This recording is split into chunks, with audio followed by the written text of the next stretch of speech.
turn the recorder on. It's always interesting to see how it goes from the, the first conception of an idea uh, through the lit review or through the literature piece and see what comes out the other end.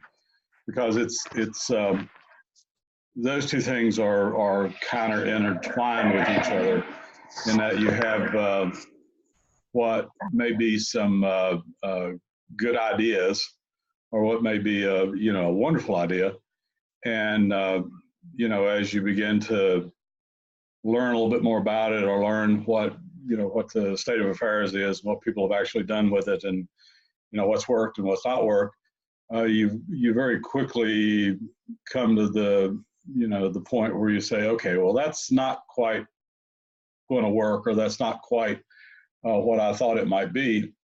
And, sometimes you don't, but sometimes you do, and you kind of end up seeing kind of a reinterpretation of where you want to go, or a slight course changes to think about what's doable, because it's always a matter of what's doable. I mean, it really does come down to that. You're kind of caught up in a confluence of a lot of competing things going on in a school building or a library or an institution or something like that, and different forces pulling in different directions. And then there's always the resource issue. There's always a matter of not enough resource to go around to do all the things that everybody wants to do, and so it becomes a kind of a competition of priorities. And so eventually you have to work within the bounds of what is doable, what's within the range of what can be done, and what has the possibility of having the outcome that you hope that it has. So first I'd like to see if there's any if any of you, as you were going through the lit review, found that you were kind of shifting direction or looking at things slightly different than you got into it with.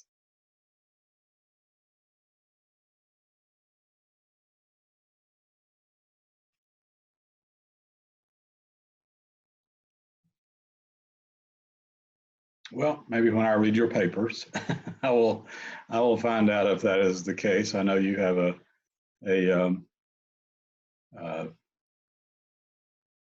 you kind of want to make sure that you're going the right direction before you want to talk about it all that much. And now if you remember back, that one of the things that I mentioned was that the difficulty is taking this idea and beginning to narrow its focus down to a point that's workable, that's doable. And that is almost always a matter of specificity. And, how do you get specific language, specific definitions, specific things in place that have once again, the possibility of creating sort of the effect or looking at the thing that you want to look at. And, that specificity is bred out of the lit review, but it also has to do with, talking about things in very specific terms. If you were talking about an intervention or an action research model, you have a need to get as specific as you can, as quickly as you can, because you can only do specific things. You can't do general things. You can't, you can't work on school climate. You can work on noise in the hallway, or you can work on, collaborative efforts among teachers, or you can work on, parental involvement in back to school night, or parental involvement in this, that, or the other. Those are specific things you can do, and that will have hopefully an effect on school climate. So there's always this need to get more and more and more specific. And if in the example of a couple of you that are looking at more generic research papers, or thesis type activities or things like that, you once again, you generally suffer from not having a specific enough research question or a specific enough guiding set of questions to focus you in a direction. And if you don't have these specifics nailed down, then you find you're going in all sorts of directions. Or if you're doing an intervention, you find that, well, this isn't happening quite the way I thought it would happen. And a lot of that has to do with, you know, the planning that's bred out of thinking about things in specific terms. As someone that's been, you know, from time to time an administrator and had to, you know, kind of had to, you know, work with budgets and personnel and, you know, all the different forces that pull at you from above and below and, you know, from side to side. You know, I've found very, very quickly as a young department head and a first-time administrator in the university that if you went into meetings or budget hearings or things like that without having a whole bunch of specifics in your pocket to bring to the table, that you walked out of that meeting without any resources. That, you know, people that had those things spelled out, even if it didn't necessarily make sense to you, what, you know, why they were doing it the way they were talking about doing it, you know, they walked away with the resource because you could account for the dollars, and you could account for the bodies, and you could account for, you know, the time and the effort that we're going to have to be committed to do something. And being able to account for that meant that, you know, you could make the case that, okay, give me this money, give me this resource, give me these positions or these, you know, lines of positions or this budget line, and here's what we can do. And so this idea of whether you're talking about an action research model, a classroom intervention model, you know, a thesis paper, a dissertation, whatever, it is always a matter of detail. And the quicker you get to detail, the better off you are. And so for most of you that are working on a, you know, sort of this action research idea or this classroom intervention idea, the next project is going to be just that, beginning to define an action plan that will allow you to begin to talk in terms of specifics. And for the couple of you that are doing, you know, some slightly more different generic research questions, I have in this group, I have a couple of folks that are coming to it from other program areas other than library science or media studies, and so they're in the process of using this course as a way of kind of getting toward you know, a proposal for a project or a thesis or a dissertation. So there's a couple of, you know, I'll kind of refer to them as we go along too, just so you'll kind of get an idea of what's going on here. But this notion of not having things defined clearly enough is really sort of a dangerous starting point. And you always end up having to come back to that. If you don't do it to begin with, you end up having to come back to it before you can move forward. And so it is this matter of you know, being very specific about things. I know I've said that 18,000 times here in the last 10 minutes, but I can't reinforce it enough. That, you know, as the old saying goes, the devil's always in the detail. And if you don't take care of the detail, then you'll sort of have the devil to pay to get things done. So it is a process that requires specificity. So anyhow, that's where we're going is with an action research model. The other thing I wanted to mention, and the other thing we'll begin to introduce tonight, and if you've gone on As You Learn, you'll kind of see it within the resources that I've put up there, is we'll begin to talk about research methodologies. And in more specific, we'll begin to talk about quantitative, qualitative methodologies, you know, the logics behind deductive and inductive reasoning, why those different methodologies look differently.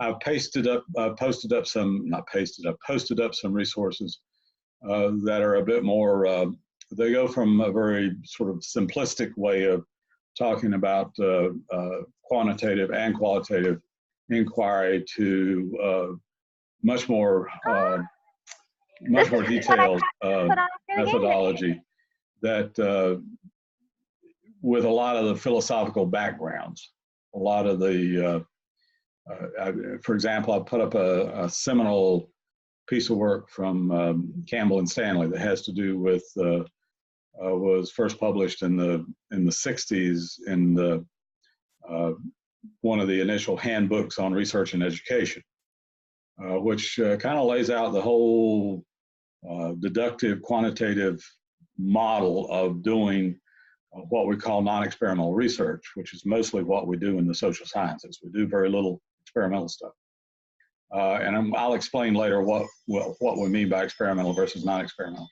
And I've also put up some different sources based on looking at qualitative traditions and looking at some of the things that kind of go into forming the background to qualitative research. Now, we will not go over most of that in class. I will be doing a few little videos in which I kind of spend a little bit more time looking at the, the quantitative background, the qualitative backgrounds, because I think you need to, at least be exposed to those, and at least the videos will be there, and I will have, assigned you to take a look at them, and certainly you can choose whether you want to do that or not, but they will help you kind of think of a framework around which data collection takes place.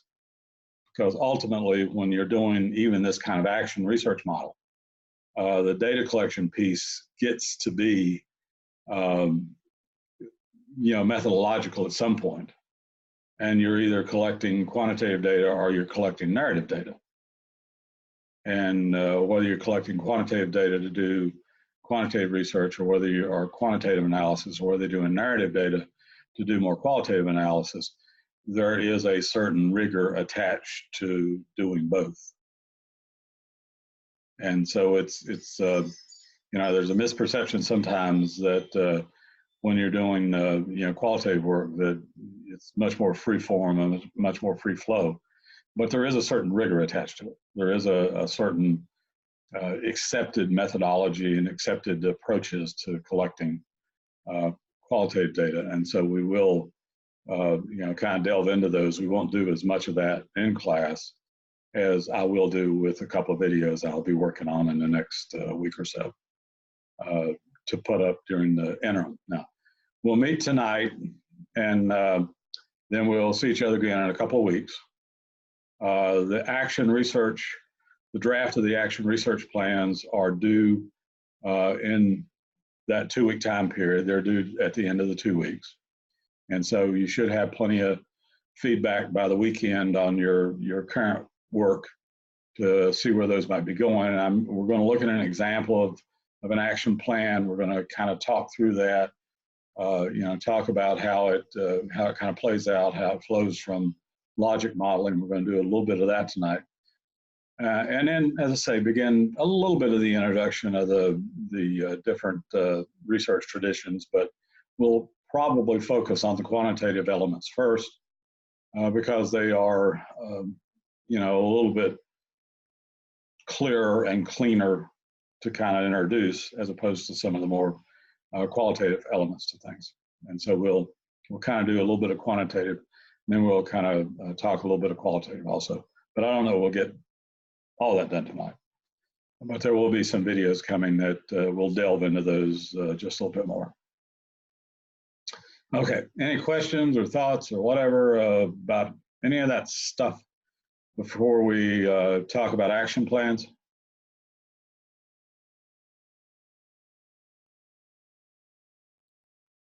And a couple of folks that are doing, more traditional sort of research proposal things.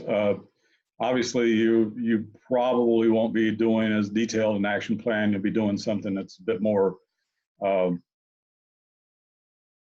conceptual in nature, in terms of how you propose to go about doing the research, what the the parameters around which you'll collect data, how you plan to kind of interpret the data, those things, those elements you can begin to talk about in terms of a sort of an action plan, and then we can begin to thread all that together a little bit better. Okay. All right. I'm going to pull up, there's up on your, on Azure Learn page, there's oh gosh, I'll tell you. I don't know about you, but this is that time of the year when the windows are open and the ragweed is in full bloom. And, you know, if you're not sneezing, coughing, and whatever, your nose is itching and your sinuses are going like, yeah. So, you know, I'm not trying to be rude, but if I have to rub my nose every now and then, it's, you know, it's just it's the ragweed. And it's got me sort of halfway throat clogged up anyhow. So I think I'll hang on to my voice, but I'm not trying to be rude if I rub at my nose or whatever. It's just that time of year. And one of the things I put up, so let me pop this up. I've got it up on on my little overhead projector-like device here. And so let me see if I can get that up in good shape. And this is an action plan I drew from a project done several years back. What are the dates on this? 2009, 2010. When I first got here, got to App State, one of the things that I was assigned to do was to develop some research models for the basic research course that are related to more specific cohort type activities. And so this was a cohort of people that were assistant principals and principals that were looking to get a bit more of an idea about action research and how action research is sort of implemented in schools. And as someone that had done a lot of that over the years, one of the first classes I taught, which I think was out at Ashe County, was to look at a particular school improvement project that they had in one of the schools out there, where they were trying to implement a program called for staff, for teachers and resource staff, for implementing a program called Eat Smart, Move More, Weigh Less. And it was a program that was supported by some of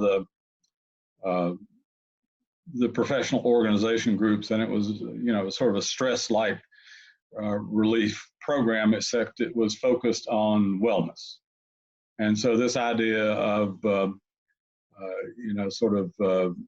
helping staff to eat smart and move more and weigh less was a project that one of the folks was interested in. They were trying to get some money from a couple of organizations to pay for the project. And so they used this proposal that they had to develop to, sort of make the case for the money. And they got the money and they did the project, the subsequent year. And so it was a fairly successful sort of outcome. But I always thought it was a pretty good action plan, in that the assistant principal and I that was working on it and kept submitting this action plan in class, and I kept interacting with him and improving it and back and forth. And so it ended up being something that got them about $2,500 in a local educational grant just to implement this program for faculty and staff.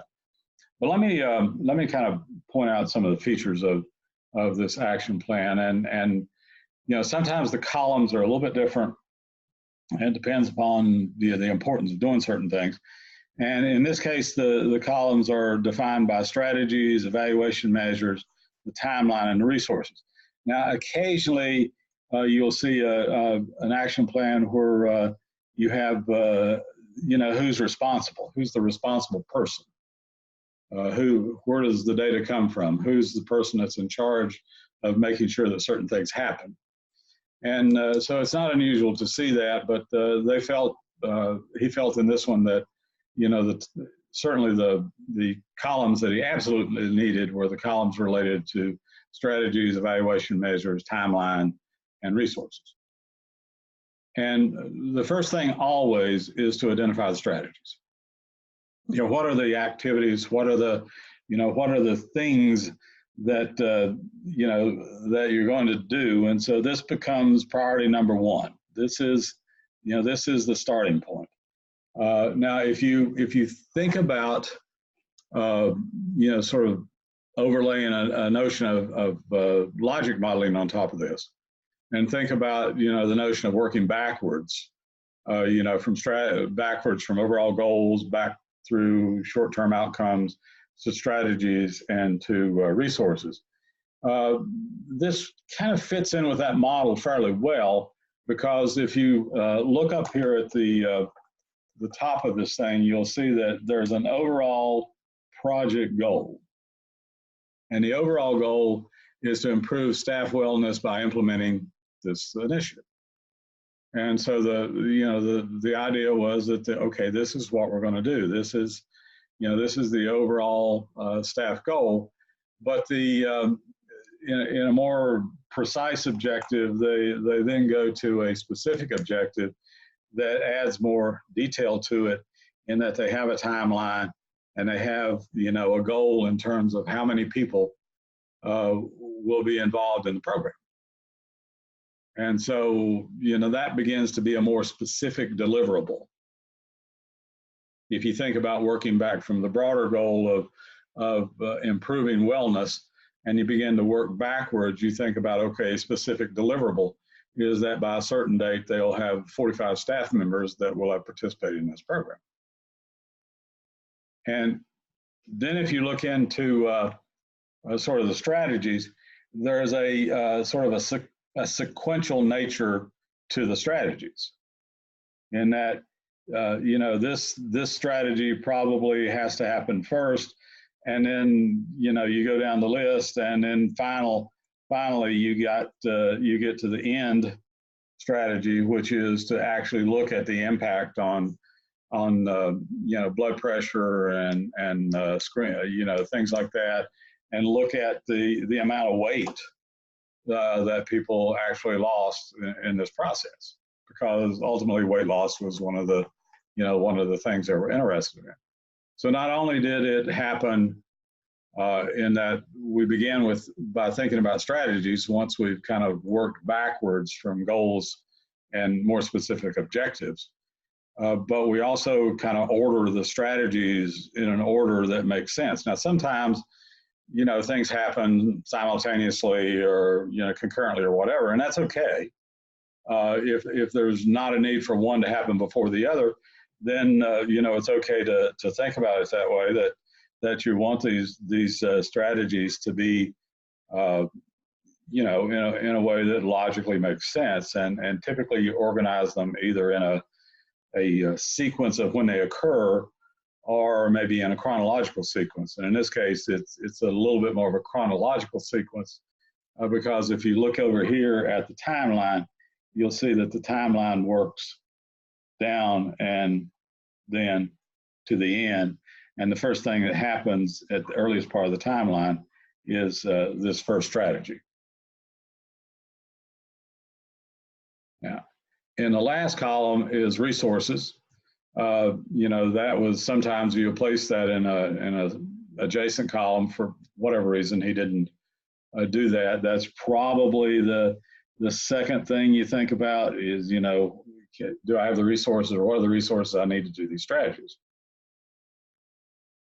Because if a resource is not going to be available, or you're not going to have a particular resource, then you may not be able to do that strategy. You may have to think of a different thing or go a different way in talking about strategies. And you'll notice the resources go from being, his were very, very specific resources, and a lot of them are organizations. A lot of them are entities that he needs to interact with, or needed to interact with, to make the project work. And so, it was a kind of an important piece to the puzzle for him to think about resources as soon as he thought about strategies. And then the certainly not the last thing, but the thing that once you know you have the resources and once you know the order of the strategies, is to think about, okay, what are the evaluation measures or what are the outcomes? You could just as easily call these, outcomes. What are the outcomes that I'm going to need to look at to see if this is actually going to work or not? And for example, there are basically three kinds of outcomes that you'll collect data on. One is if it's something like promote something or conduct a class or provide, in this case, T-shirts or whatever, you'll simply, if you're going to conduct a class, you'll keep a roll sheet, a roster. And you'll have attendance sheets of who was there and how many people involved. You're shooting for 45. Let's see if we get 45. Number of emails or promotional flyers sent out or produced or placed up or posted. The number of T-shirts given, the number of pedometers given for the walking portion of this thing. And so it's a specific outcome related to something that's really not kind of an evaluative or an assessment-like outcome. If you say you're going to do something, then your evaluation measure is what's the evidence that we actually did that. And for a lot of things, it could be attendance sheets or minutes of meetings or things like that. And so you have to, or if it's to develop a promotional plan, then you want to see the plan. Your measure, your evaluation measure will be this plan. And so sometimes it's just a matter of finding a source that corroborates that you actually did what you said you were going to do and within the timeline or the time frame that you said you were going to do it. Occasionally, you actually have outcomes that are more assessment related. And in this particular model, you have outcomes that are related to the number of pounds lost and cholesterol and blood pressure.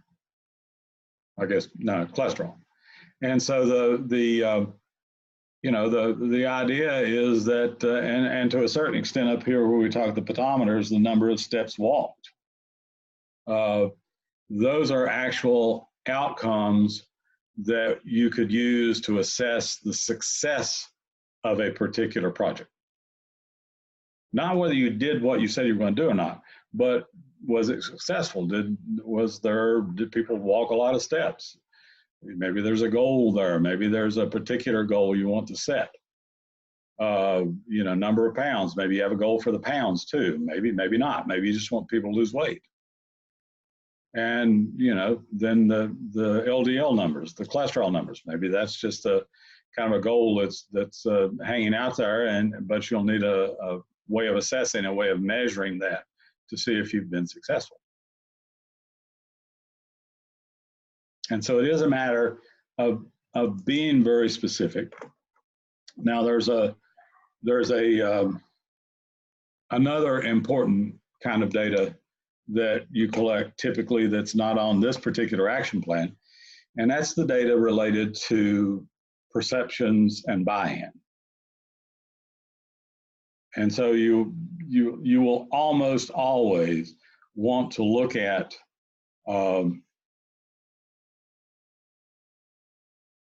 the individuals that are stakeholders in a particular project and find out in some way, and maybe it's a survey and maybe it's focus groups and maybe it's interviews and maybe it's just observations and comments, but you'll want to know, is there what are these people's perceptions? What are these different stakeholders' perceptions?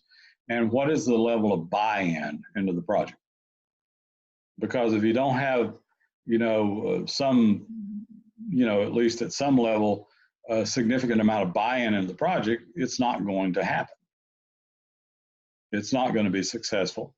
You'll spend your time doing this, and then when the money runs out or when the timeline runs out, it'll all go away and nothing much will be accomplished. When I go in to look at big, large-scale projects, federal projects, or big funded projects or grants, I always have I have things that I look at in terms to see if there's what we call a sustainability plan.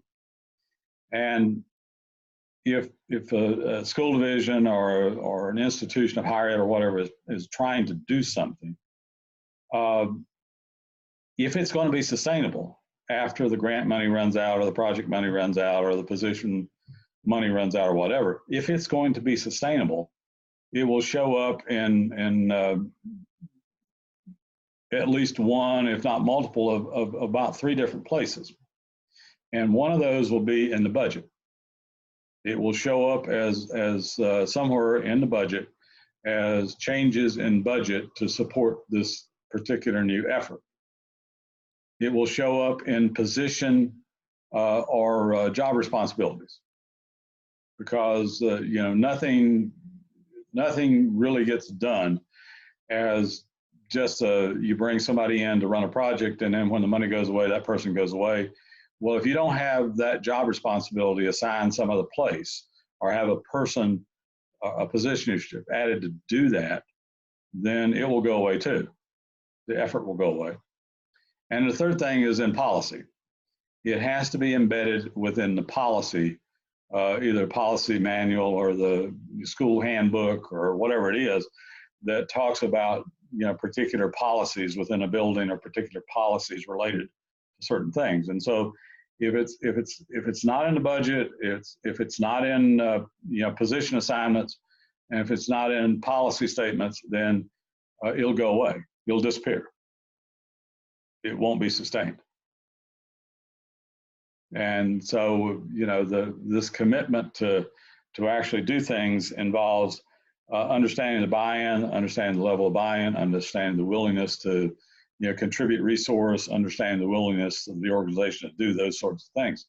Now, in this particular project, this was finished in 2010. The school still has I forget what they call it now. They have some catchy little name, but it's like a wellness program, a wellness club. And, they're still walking. They're still, doing, trying to occasionally do things with weight loss and moving, and they did a smoking cessation thing 3 or 4 years ago and got almost everyone in the school, with the exception of a few hardcore folks, to give up smoking. And so, it was one of those deals where once they saw sort of the long-term effects of these things and began to play in, it was sustained. Now, the key to sustainability is buy-in and joint planning and joint oversight. The people upon which, the weight is being placed to do things are the people that also have to have a say in how that gets planned and how that gets done. And if they don't, then buy-in and sustainability is out the window. Questions or thoughts about this example, about this action plan example?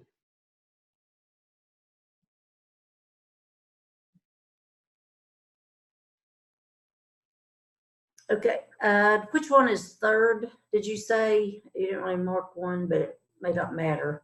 Yeah, it really doesn't matter. I think the outcomes are probably get to be the third thought process. The timeline kind of is incorporated into the sort of the strategies themselves. Okay. In fact, you could actually fold those timeline elements into the strategy statements. Okay. And that makes sense to do that, but he just decided to do that, as a separate thing.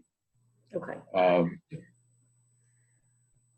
And probably because at that time I just come out of being in administrative roles for a couple of years in higher ed, and one of the last things that I was involved in the administrative capacity was running a grant that was about $2 million a year grant to improve teacher quality in the state of Virginia. At least my portion of it was, which was the data and evaluation portion of it, about $2 million. The overall grant was about $18 million.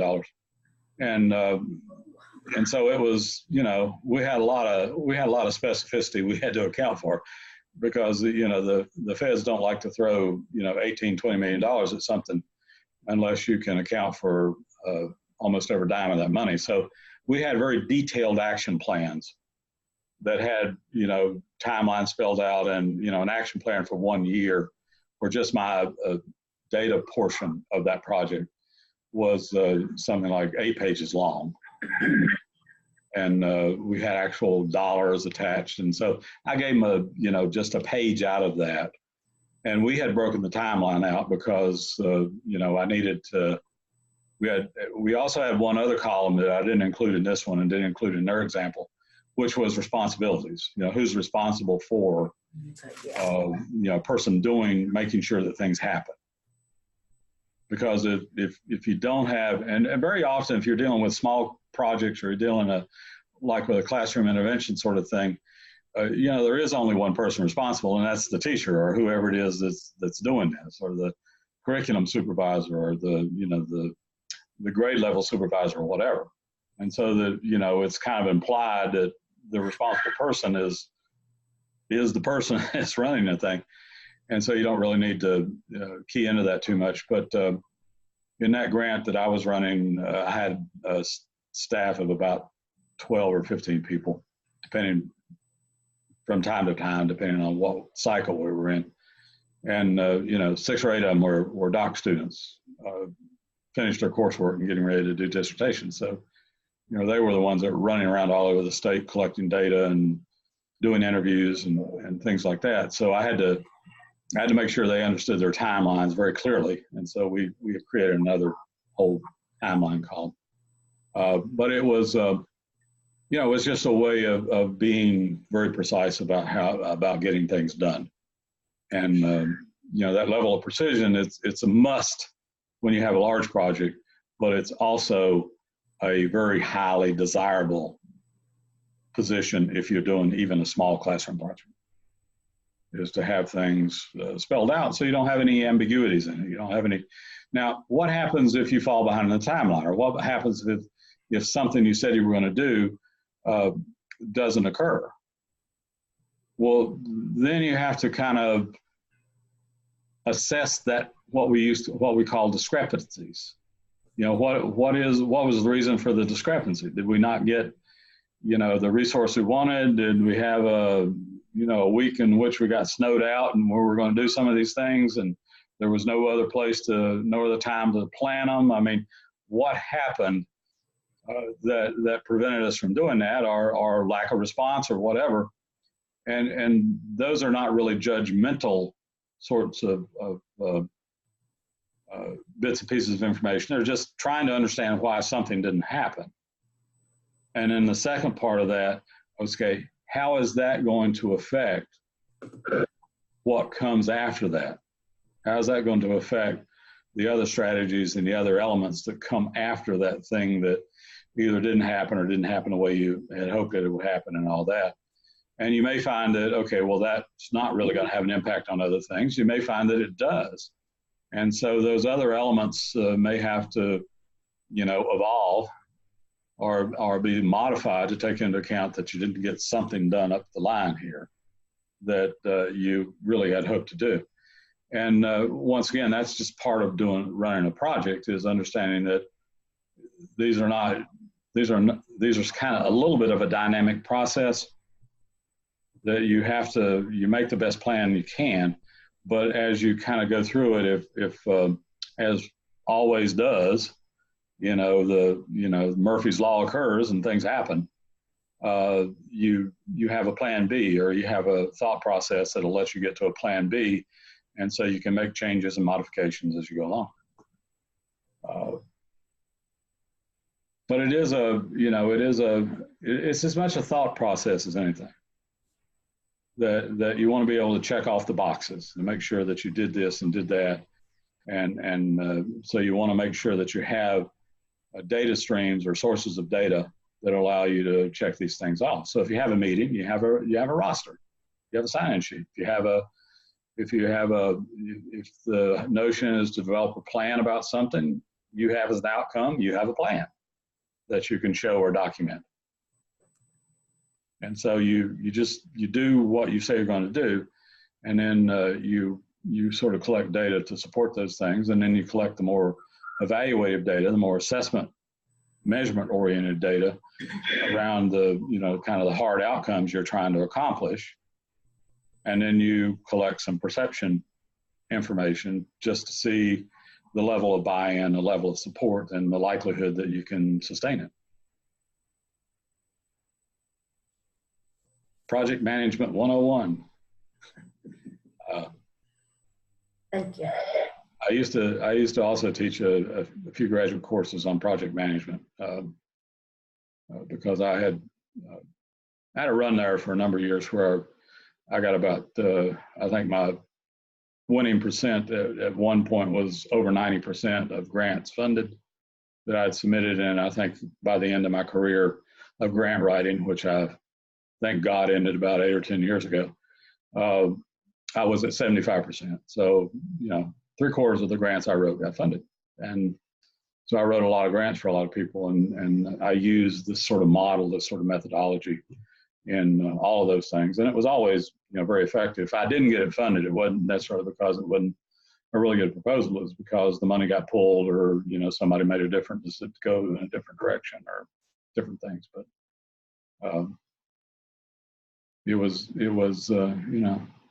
one of those things that I was pretty good at for a long time. Questions, thoughts about action plans?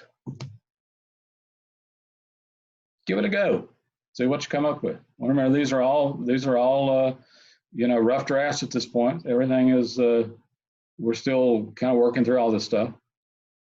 A month from now, we'll be doing final drafts. But right now, we're still in the rough drafts. And so, don't be shy about, going a particular direction with something or taking a stance on something and moving in that direction. That's perfectly fine. And if it, if it appears that, you're kind of boxing yourself in, or you're going in a direction that might not work real well for you, that'll be the kind of feedback you get. Have you thought about this, or you thought about that, or, that stuff. So, yeah. You may have already answered this, Okay. and I'm sorry if you've got terrible feedback. I'm connected to my phone tonight for class. But is this action plan, is it technically what we've been working on? Is this what we're kind of building up to with our literature review that we've been working on, or is it separate? Yeah, it is. It may incorporate some elements of the things you've come across in your lit review.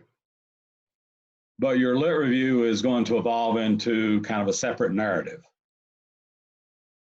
And after we get this action plan piece done, and I give you feedback on that, then we'll go back to the more narrative draft, and we'll incorporate elements out of the action plan into a narrative of project methodology.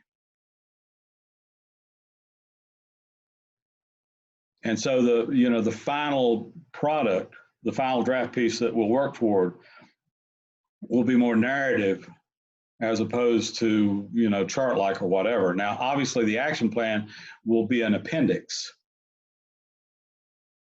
to the narrative document.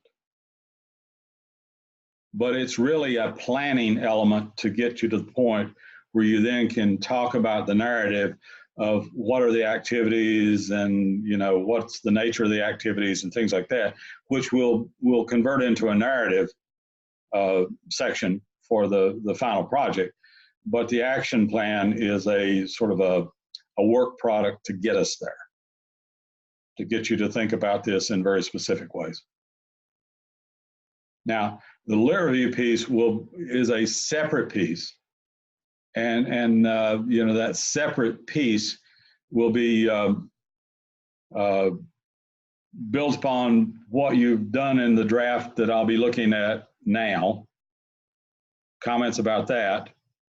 But what you'll end up doing is kind of melding that into a more polished narrative that'll be making connections and create a flow within that lit review. Have a summation at the end and have an implication section at the end for this particular project or this particular methodology.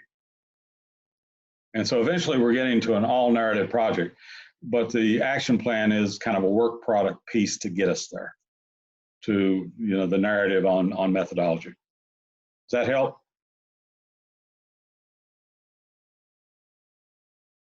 Okay. Well, let me look real quickly at the chats over here. There's a couple of chats, let me think. Okay, good.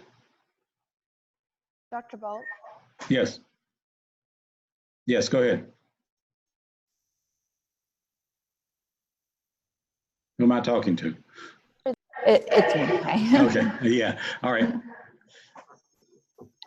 You posted several due dates into As You Learn, and I was just confused on like the different dates because there's one for the 22nd, one for the 24th. I just wondered if you could go over it before the end of class. I did? Okay. Yeah. It is 24th. Okay. Yeah, I'll double check that. I may have not turned a link off or a label off that's not supposed to be there. Okay. But I'll double check that. But yes, it is the 24th. Thank you. So ignore the 22nd thing and I'll see if I can get that out of there. I thought Okay. that there were two separate things. Like our draft of our paper was due, like the first two sections of what was. Yeah, I know. Yeah, that's not supposed to be there right now. I'll move that thing. The dilemma with, building these courses is that then when you roll into the next year and you do the next thing and you kind of import content, from one year to the next, that it's really easy to lose track of what's supposed to be there right now and what needs to be a little bit later. So I'll go in and double check that and make sure I move, at least make that non-visible right now. It'll show up with a much later date in the next section as we move to the next draft. All right, I'm sorry, yeah.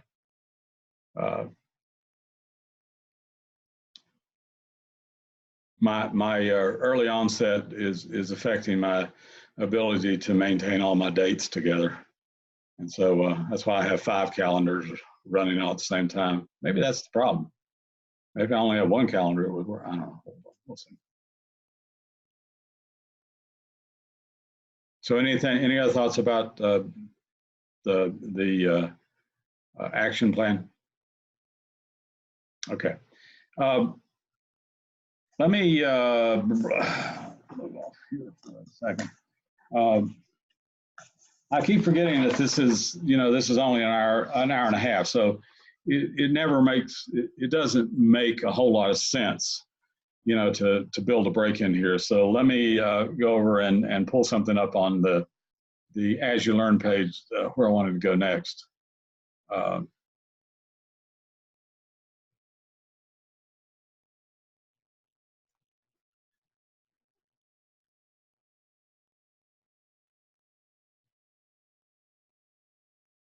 Okay, let me share that. One of the key shifting gears here to experimental methodologies, quantitative and qualitative. But one of the key definitional things about social science research is to understand the difference between causation and relationships, and the difference between experimental and non-experimental work. And for the sake of just being broad and a little bit ambiguous, let's say that most social science work is non-experimental, and I want to talk about that briefly, just why it is non-experimental. And most of the work that we do doesn't allow us to really speak much to causation beyond a little bit of limited inference of causation. And that's just a general issue with doing, research, is that causation is really something that's very, very kind of difficult to get at. And so I have a brief little handout that I put together that I want to go to, and it talks about the some of the basics of sort of modern research issues, social science research issues. And it does it in a very brief, concise way, 2 paragraphs. My God, how simpler can you get? And, but, there's a little bit of meat here that we need to speak to, and I want to do that. And first, I want to talk about causation. And really, there are several conditions under which we can talk about causation. And, the general definition of what allows you to talk about causation is if 2 variables are related, one precedes the other. In other words, there's sort of a cause and effect chronology to it. And there are no other logical explanations for the outcome. Now, all of that is supported by 2 assumptions. One is that behaviors, whether we're measuring them in a narrative sense or whether we're measuring them in a quantitative sense, are random to a certain extent, and that randomness is expressed in what's called a normal distribution. Now, from my long time ago, abnormal psych class, we kind of learned that most of us have similar behaviors, and we classify those behaviors as normal because we all exhibit similar behaviors. But there are people that behave in a different way, and because it's not common, because it's not what we would think to be normal. What does normal mean? Normal means that it's like everybody else. That's all it means. It doesn't mean that it's valued as something different. It just means it's pretty much like everybody else. And abnormal means that the behavior is different from what we would consider to be normal. And so the very fact that someone is different means that they behave in an abnormal fashion.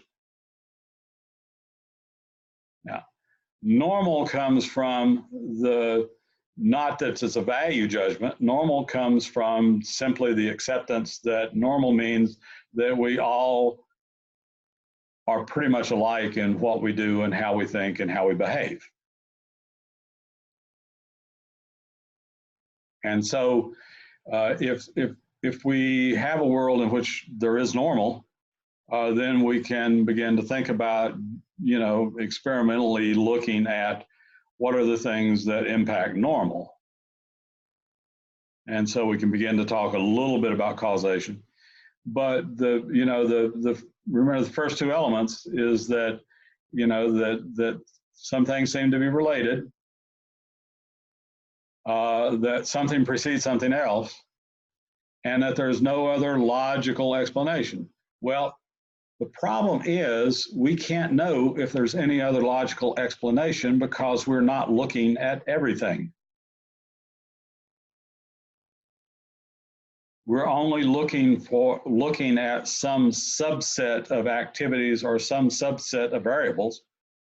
And so we can't know what might be other logical explanations because we're not looking at any other variables or the range of all possible variables. It'd be impossible to do that, but we're not looking at all possible variables to figure out, what are the other things that might happen. And so that's one of the limits about causation, is that we can't know all the possible logical causes for something. And so we never really know causation. We never really know, what is, what might cause something else. And so this cause and effect thing is only at best an inference. We can only say, if you smoke cigarettes, you're more likely to get lung cancer, because that's the normal outcome. But we also have a lot of people who get lung cancer that have never smoked and are not around secondhand smoke. And we have people that smoked like a chimney for 50 years and never get lung cancer. Now, they are abnormal, but they speak to the fact that maybe there are other logical elements out there that we haven't thought about. And it's exactly the case that the tobacco industry made for half a century. That you can't know all these other things, so we don't know what's going on. Now, obviously, you know, we all pretty much accept the fact that there probably is cause and effect relationship between, you know, cigarette smoking and lung cancer, but we cannot, with 100% surety, say that there is a direct causation, because there are instances that are deviate from that normality. And so causation is very difficult. The only other way to know causation, let's say I have a headache and I take aspirin or whatever, and the headache goes away. It's real easy to say, okay, the aspirin took my headache away, cause and effect. But I can never know what would have happened had I not taken the aspirin at that moment. An hour later, would the headache have been gone also? But since I can't do two opposing things at the same time, I can never know whether one of them has an effect on the outcome as opposed to the other. So I can never know whether the aspirin got rid of it or it would have gone away anyhow. And that argument is called the counterfactual dilemma. I can never know what the counterfactual would be because I can't freeze time and do two different things at the same time using the same subjects. And so I'm caught on, you know, I'm hoisted on, you know, two petards there. One, I can never know all the logical possible reasons why something might happen. And so I can't get at causation that way. And two, I can't stop time and do two counterfactual things to the same subjects at exactly the same time in the same setting. And so for that reason, it's virtually impossible to really, well, it is possible, not virtually, but it's impossible to get at causation. So anytime anybody says they have proven something, they have proven it to a certain level of surety. They have never proven it. They can be 99% sure, 95% sure, 98% sure. They can be at some level of surety, but they can never prove. And so the language in good research never talks about proof. It never talks about cause. It talks about, you know, suggestions. It talks about, you know, this happens and these two things appear to be related.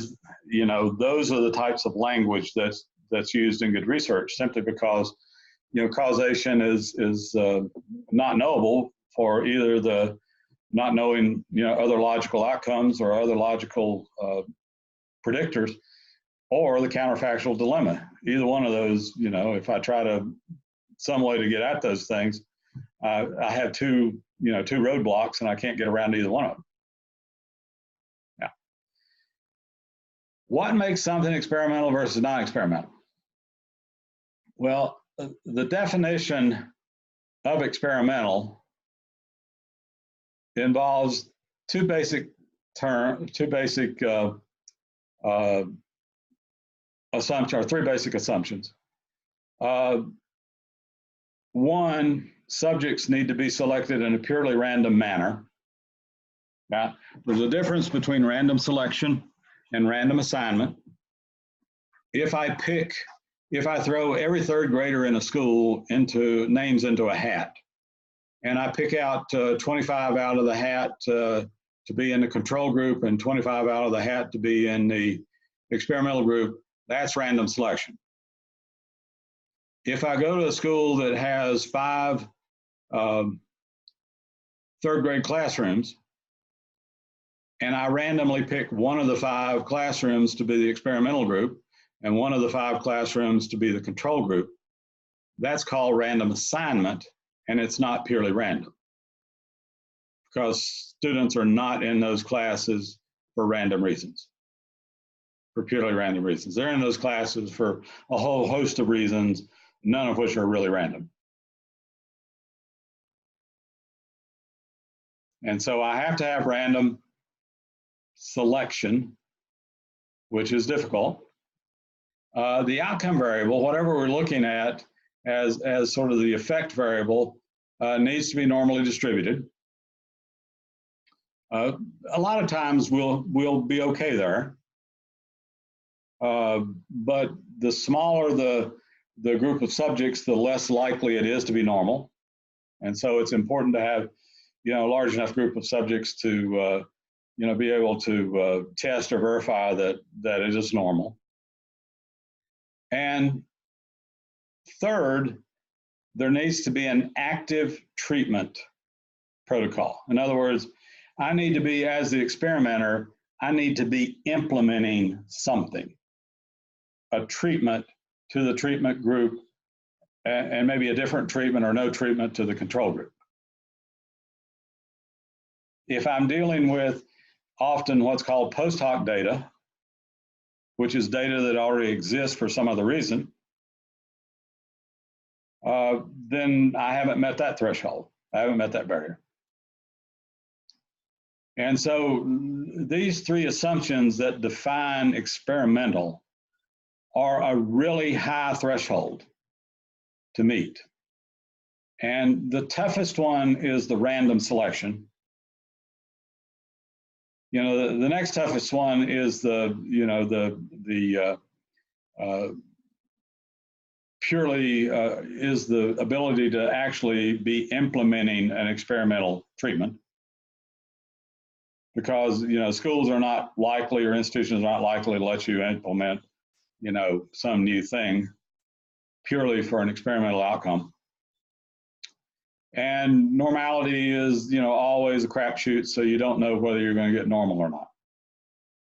And for that reason, most of the research that we do in the social sciences is what we call non-experimental, quasi-experimental.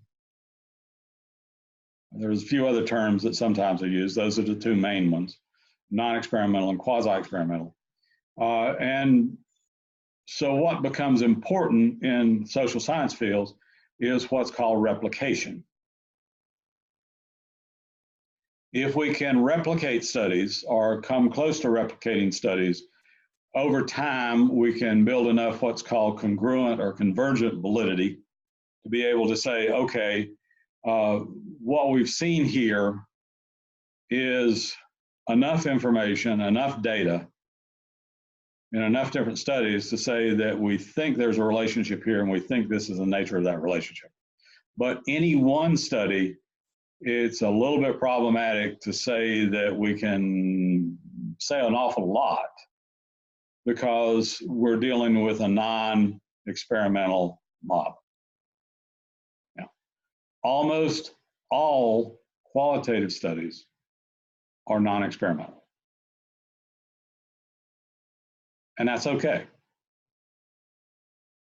That's part of the logic of doing qualitative work, is that you're doing essentially non-experimental studies. On the quantitative side, once again, it's about the same. Almost all quantitative studies in social sciences are also non-experimental, and it's really hard to get a pure experimental model.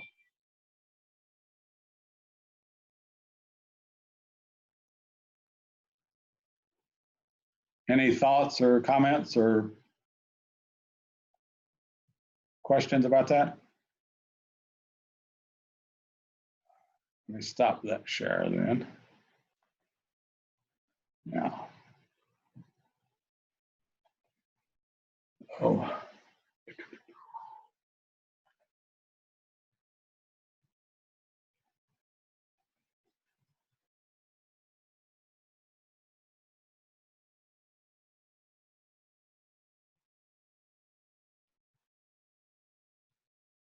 Okay. I don't think I want to go any further with that this evening because once again, I don't, we're going to do at least one session, and maybe it'll be the next session, which we will delve deeply into the quantitative side of things, or not deeply, but a little bit more deeply. And I'll do a couple of videos beforehand to give you some, a bit more background on it. And then we'll do another session in November that is strictly qualitative. And once again, I'll do a couple of little videos to give a little bit more context and a little bit more depth to that before we do the session in which we kind of lay some things out. And so as you know, I know this can get a little confusing sometimes. We're sort of pulling two threads here. One thread is wrapped around the project. And the second thread is a little bit more basic understanding of quantitative and qualitative. And there's an element of overlap here because when we begin talking about collecting data for the project piece, which will be a couple iterations down, we will want to incorporate some thoughts about different experimental modes. And just to kind of give you kind of a heads up on that, typically when we're talking about scores and things like that, or if we're referring to the previous action plan that I showed you the example, number of pounds lost or cholesterol numbers, whatever, we will want to employ more quantitative data collection methodologies and analysis. And if we're dealing with perception data of stakeholders into the project, the activity, we'll be incorporating more qualitative elements of research methodology. And so at least at a little bit of a conceptual level, I want you to have a handle on the two different approaches, even though we won't have enough time in a class like that to get into a great deal of detail about all the methodology. And I won't do a stats thing. Well, just a very smidge of one, not very good, just a smidge. We need to talk about normality very quickly, and that's almost a stats thing. Not quite, but almost. It's more of a logic thing.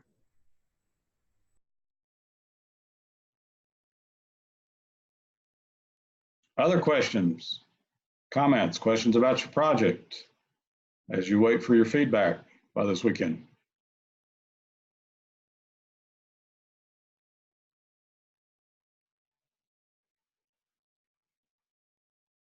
All right, folks, I think I'm gonna stop there and let it go at that for this evening. We'll expect a couple of jam-packed sessions when we do the quantitative and qualitative stuff. That'll take the whole hour and a half, and so we'll just go and go and go until we kind of get it done, or at least get to an hour and a half and stop. So,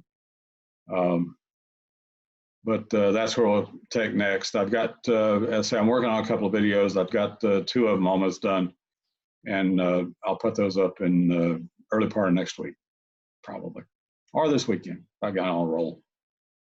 Now that I'm feeling pretty good, everything's rolling along, I'm trying to play catch up on a lot of things, and so production of videos is one of the things I'm trying to play catch up on.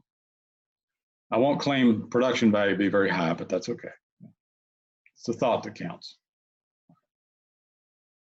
Questions, comments? If you have any individual questions or comments or whatever, feel free, email me or give me a yell, and we'll set up a conversation, or we'll go back and forth on email or Zoom or whatever, and kind of see if we can walk you through those things.